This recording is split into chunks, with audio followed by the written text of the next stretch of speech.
Brother ಈ ಸುಮಾರು ಎಷ್ಟು ವರ್ಷ ಆಯ್ತು ಸರ್ ಟ್ರೀಟ್ಮೆಂಟ್ ಅಲ್ಲಿ ಪುನರ್ದು ನೀವು ಬೇರೆ ಕಡೆ ಹೇಳ್ತಿಲ್ಲ ಬಾಂಬೆದಲ್ಲಿ ತೊಗೊಂಡಿದ್ವಿ ಬಾಂಬೆದಲ್ಲಿ ಮತ್ತೆ ಅದಾದ ನಂತರ ಎಲ್ಲಿ ತೊಗೊಂಡಿದ್ವಿ ಸ್ಟಾರ್ಟಿಂಗ್ ರಾಯಚೂರಲ್ಲಿ ಪ್ರೈವೇಟ್ ಹಾಸ್ಪಿಟಲ್ ನೀವು ಬಾಂಬೆದಲ್ಲೂ ಟ್ರೀಟ್ಮೆಂಟ್ ತೊಗೊಂಡಿದ್ದೆ ಪ್ರೈವೇಟ್ ಹಾಸ್ಪಿಟಲಲ್ಲೂ ಟ್ರೀಟ್ಮೆಂಟ್ ತೊಗೊಂಡಿದ್ದೆ ಈ ಜನರಲ್ ಹಾಸ್ಪಿಟಲ್ ಲಿಮ್ಸಲ್ಲಿ ತೊಗೊಳ್ತಾ ಇದ್ದೀವಿ ಈ ವ್ಯತ್ಯಾಸಗಳ ನಡುವೆ ಯಾವುದು ನಿಮಗೆ ಬೆಸ್ಟ್ ಟ್ರೀಟ್ಮೆಂಟ್ ಅಂತ ನೀವು ಅಂತೀರಿ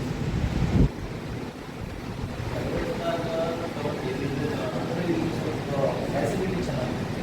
ಬೇರೆ ಗೌರ್ಮೆಂಟ್ ಹಾಸ್ಪಿಟಲ್ನ ನಾವು ವಿಸಿಟ್ ಮಾಡಿದ್ದೆ, ಯಾಕಂದ್ರೆ ಎಲ್ಲ ಕಡೆ ಸೀಟ್ ಅವೈಲೇಬಲ್ ಇರೋದು. ಅಲ್ಲಿ ಕೆಲವೊಬ್ಬರು ಸುರಪುರ ಶಾಪುರ ನೋಡಿದ್ವಿ, ಅದರಲ್ಲಿ ಫೆಸಿಲಿಟಿ ಚೆನ್ನಾಗಿಲ್ಲ. ಅಲ್ಲಿ 2 ಮಿಷಿನ್ ಅವರಿಗೆ ಹಾಕೋದಲ್ಲಿ ವರ್ಕಿಂಗ್ ಆರ್ ಮಿಷಿನ್ ಇಲ್ಲಿ ಟೈಮ್ ಲಿಮಿಟ್ ಏನಾದರೂ ಪ್ರಾಬ್ಲಮ್ ಬರ್ತದೆ ಆಫರ್ ಏನಾದರೂ ಡಯಾಲಿಸಿಸ್ ಮಿಷಿನ್ ಟೈಮ್ ಕರೆಕ್ಟ್ ಅಲ್ಲ. ಬೇರೆ ಕಡೆ ನೀವು ಒಬ್ಬರು ಅಂತಾರೆ ಬೇರೆ ಅಲ್ಲಿ ಟೈಮಿಂಗ್ ಕವರ್ ಮಾಡೋದಿಲ್ಲ ಅಂತ ಕರೆಕ್ಟ್.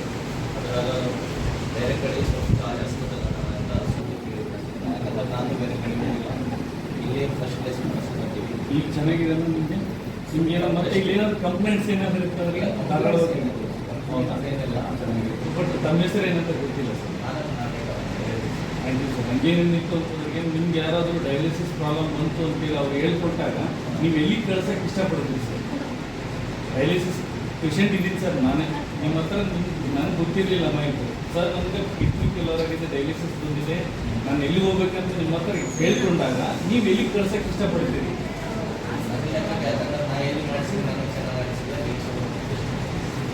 ಯಾಕಂದರೆ ಇಲ್ಲಿ ಮಿಷಿನ್ಗಳನ್ನು ಹೆಚ್ಚಿಗಿದೆ, ಮಾಡೋ ಟೆಕ್ನಿಷಿಯನ್ ಚೆನ್ನಾಗಿ ಮಾಡ್ತಾ ಇದ್ದಾರೆ, proper time to time maintain ಮಾಡ್ತಾ ಇದ್ದಾರೆ. ಏನು ಪ್ರಾಬ್ಲಮ್ ಆದರೆ ಅಲ್ಲಿ ಮುಂದಕ್ಕೆ ಹೋಗುವಂತ ಅವ್ರ ಕೈಲಿ ಅವ್ರು ಹೇಳ್ತಾರೆ ಸರ್ ಮುಂದೆ ಕಿಡ್ನಿ ಸ್ಪೆಷಲಿಸ್ಟ್ ಇದ್ದಾರೆ ಅಂತ. ಅಂದ್ರೆ ನಿಮ್ಮ ಅಭಿಪ್ರಾಯ ಏನೈತಿ, ಇಲ್ಲಿ ಬಂದರೆ ರೆಸ್ಪಾನ್ಸಿಬಿಲಿಟಿ ಚೆನ್ನಾಗಿರುತ್ತೆ, ಟ್ರೀಟ್ಮೆಂಟ್ ಚೆನ್ನಾಗಿರುತ್ತೆ, ಗೌರ್ಮೆಂಟ್ ಹಾಸ್ಪಿಟಲ್ ನಾವು ವಿಸಿಟ್ ಮಾಡಿದ್ವಿ, ಶಾಪುರ್ ನೋಡಿದ್ವಿ, ಸುರಪುರ ನೋಡಿದ್ವಿ, ಅಲ್ಲೆಲ್ಲ ಅಂದ್ರೆ ಅಷ್ಟು ಸಿಸ್ಟಮ್ ಚೆನ್ನಾಗಿದೆ. ಈಗ ಒಂದು ಮಿಷಿನ್ ಏನೋ ಪ್ರಾಬ್ಲಮ್ ಅಂತಂದ್ರೆ ಅವರು ರಿಪೇರಿ ಮಾಡಿಸಿದ್ರು. ಈಗ ಕಸ್ಟಮರ್ ಪೇಷಂಟ್ ರೆಗ್ಯುಲರ್ ಬರಲೇಬೇಕು. ಈಗ ಅದರಾಗಿ ಏನಾದರೂ ಟೈಮ್ ಶಾರ್ಟೇಜ್ ಮಾಡಿದ್ರು. ಈಗ ಬೇರೆ ಬೇರೆ ಪೇಷಂಟ್ ಕವರ್ ಮಾಡೋದಿಲ್ಲ. ಈಗ ಅವರಿಗೆ 2 ತಾಸು 2.5 ತಾಸು ಅಂತ, ಈಗ ಪ್ರಾಪರ್ 4 ತಾಸು ಅಂದ್ರೆ ಏನ ಆಫರ್ ಮಿಷಿನ್ ಕೊಡ್ತಾರೆ, ಬಾಕಿ ಏನಾದ್ರು 15 ನಿಮಿಷ ಇದು ನೀಡಲ್ಲ ಅಂತಾರೆ. ಟೋಟಲ್ 4 ಅವರ್ಸ್ ಎಲ್ಲನೂ ರೇಷನ್ ಕಾರ್ಡ್ ಆಗೋದ್ರಿಂದ ನಿಮಗೆ ಕ್ಷೇಮವಾಗಿ ಟ್ರೀಟ್ಮೆಂಟ್ ಬರುತ್ತಾ ಇದ್ದೀನಿ. ಇನ್ನೊಂದು ಸರ್ ತಮ್ಮ ಅಡ್ರೆಸ್ಸು ಮತ್ತು ತಮ್ಮದೆಲ್ಲ ಡೀಟೇಲ್ಸ್ ಅಂತ ನಿಮ್ಮ ಹೆಸರು ಸರ್? ನಮ್ಮ ಹೆಸರು ಆನಂದ್ ಕುಮಾರ್ ನಾಟಕ ಅಂತ.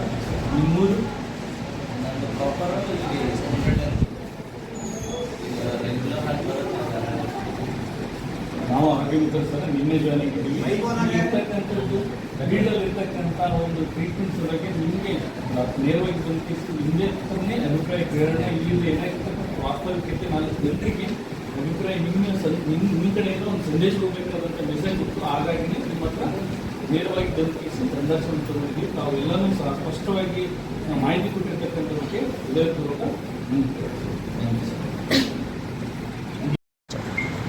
ಸರ್. ಈಗ ಇನ್ನೊಂದು ಏನಂತಂದ್ರೆ ಇಲ್ಲಿ ಆಡಳಿತ ವಿಚಾರದಿಂದ ಹಿಡಿದುಕೊಂಡು ಎಲ್ಲ ಸಿಬ್ಬಂದಿ ವರ್ಗದವರ ವಿಚಾರವಾಗಿ ಯಾವ ರೀತಿಯಾಗಿ ನೀವು ಸ್ಪಂದನೆ ಹೇಳಲಿಕ್ಕೆ ಇಷ್ಟಪಡ್ತೀವಿ ಸರ್? ಇಲ್ಲಿ ಮೇನ್ ಹೆಡ್ ಯಾರಿದ್ದಾರೆ ಅಂದರೆ CM ರುದ್ರಗೌಡ ಸರ್ ಅಂತ ಇದ್ದಾರೆ. ಅವರು ರೆಗ್ಯುಲರ್ ಆಗಿ ಬರ್ತಾರೆ. ರೆಗ್ಯುಲರ್ ಆಗಿ ಒಂದು ಸ್ಪೆಷಲ್ ಡಯಾಲಿಸಿಸ್ ಡಿಪಾರ್ಟ್ಮೆಂಟ್ ಬಂದು ಇಲ್ಲಿ ಬಂದು ಎಲ್ಲ ಪೇಷಂಟ್ಗಳಿಗೆ ಮಾತಾಡಿಸ್ತಾರೆ. ಏನೇ ಪ್ರಾಬ್ಲಮ್ ಇತ್ತಂದ್ರೆ ಈಗ ದವಾಖಾನೆಗಳಿಗೆ ಫೆಸಿಲಿಟಿ ಗೌರ್ಮೆಂಟಲ್ಲಿ ತಲುಪ್ತಾ ಇದೆ. ಹಾಗಾಗಿ ಅವೆಲ್ಲ ನಾವು ಸ್ವಂತಾಗಿ ನೋಡ್ತಾ ಇದ್ದಾರೆ.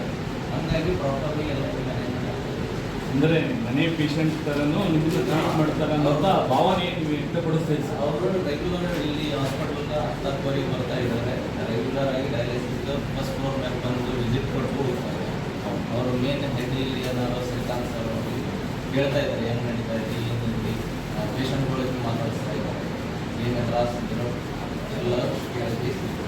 ಏನೇ ದಿನ ಮುಂದೆ ಏನೇನು ಪ್ರೊವೈಡ್ ಮಾಡಬೇಕಾಗುತ್ತೆ, ಈಗ ವೇಟಿಂಗ್ ಲಿಸ್ಟ್ ಎಷ್ಟಿದ್ದಾರೆ, ಎಷ್ಟು ರನ್ನಿಂಗ್ ಆದ ಪೇಷಂಟ್ ಬರ್ತಾ ಇದ್ದಾರೆ, ಅವೆಲ್ಲ ನಾವು ಸೆಲ್ಫ್ ಅಬ್ಸರ್ವ್ ಮಾಡಿ ಒಂದು ಅಂದ್ರೆ ನೆಕ್ಸ್ಟ್ ಬರ್ತಕ್ಕಂಥ ಪೇಷಂಟಿಗೆ ತೊಂದರೆ ಆಗದೆ ಇರ್ತಕ್ಕಂಥ ವೇಟಿಂಗ್ ಇಲ್ಲ ನೋಡ್ಕೊಳ್ತಾರೆ ತೊಂದರೆ ಆಗಬಾರ್ದು. ಬರೋರಿಗೆ ಏನಾದ ಮುಂದೆ ಏನಾದರೂ ಮಿಷಿನ್ ಕಮ್ಮಿ ಬರ್ತಾ ಇದ್ದಾವೆ, ನಮ್ಮಲ್ಲಿ ಪೇಷಂಟ್ ಹೆಚ್ಚಿಗಿದ್ದಾರೆ, ಅವೆಲ್ಲ ಟ್ಯಾಲಿ ಮಾಡಿಕೊಂಡು ಈಗ ಏನು ಅವ್ರ ಡಯಾಲಿಸಿಸ್ನ ಹೆಚ್ಚಿಗೆ ಮಾಡಬಹುದಂತ ಪ್ರಯತ್ನ ಮಾಡ್ತಾ ಇದ್ದಾರೆ. ಯಾಕಂದರೆ ಎಲ್ಲರೂ ಈಗ ಒಂದು ಸರ್ತಿ ಡಯಾಲಿಸಿಸ್ ಹೊರಗಡೆ ಮಾಡಿಸ್ಬೇಕಂದ್ರೆ 2,500 3,000 ಖರ್ಚು ಬರ್ತಾರೆ. ಈಗ ಬಡವರು ಇದ್ದಾರೆ ಅಂತ ಇಲ್ಲಿ ಗೌರ್ಮೆಂಟ್ ಫೆಸಿಲಿಟಿ ಕೊಡ್ತಾ ಇದ್ದಾರೆ ಅಂತ ಅವ್ರನ್ನ ಸಹಕಾರ ಮಾಡಿದ್ದೀವಿ. ಇಲ್ಲಿ ಫಸ್ಟ್ ಏನಂದರೆ 3 ಮಿಷಿನ್ ಇದ್ದು ಸ್ಥಳಗಳಿವೆ, ಈಗೇನೋ 6 ರನ್ನಿಂಗ್ ಇದೆ. ಈಗ ಅವರು ನೋಡ್ತಾ ಇದ್ದಾರೆ ಈಗ ಏನೇನು ಮಾಡಬಹುದು ಅಂತ. ಅಂದ್ರೆ ನೀವೇನಂದ್ರೆ ಇಲ್ಲಿ ಬಂದಾಗ ಆಡಳಿತ ವಿಚಾರದಿಂದ ಹಿಡ್ಕೊಂಡು ವೈದ್ಯಾಧಿಕಾರಿಗಳು ಹಿಡ್ಕೊಂಡು ಇಲ್ಲಿ ಇರ್ತಕ್ಕಂಥ ಆಡಳಿತ ವ್ಯವಸ್ಥೆಯ ವೈದ್ಯಾಧಿಕಾರಿಗಳು ಅಧಿಕಾರಿಗಳಿಂದ ಹಿಡ್ಕೊಂಡು ಸಿಬ್ಬಂದಿವರೆಗೂ ಕೂಡ ಸ್ಪಂದನೆ ಚೆನ್ನಾಗಿ ಮಾಡ್ಕೊಂಡು ನಮ್ಗೆ ಟ್ರೀಟ್ ಮಾಡ್ತಾರೆ ಅನ್ನುವಂಥ ಭಾವನೆ ವ್ಯಕ್ತಪಡಿಸ್ತಾ ಇದ್ದಾರೆ. ಚೆನ್ನಾಗಿದ್ದಾರೆ ಅಂದರೆ ಕಿಡ್ನಿ ಪೇಷಂಟ್ ಮುಂದೆ ಸ್ವಲ್ಪ ದಿನ ಬಾಳ್ಬೋದಂತ. ಈಗ ಬೇರೆ ಕಡೆ ಚೆನ್ನಾಗಿ ನೋಡಲಿಲ್ಲ ಅಂದ್ರೆ ಪೇಷಂಟ್ ಬರ್ತಾರೆ, ಎಲ್ಲ ಗೌರ್ಮೆಂಟ್ ಹಾಸ್ಪಿಟಲ್ಗೆ ಬರ್ತಾರೆ ಅಂದ್ರೆ ಭಾಳ ದಿನ ಬಾಳಕ್ಕಾಗಲ್ಲ.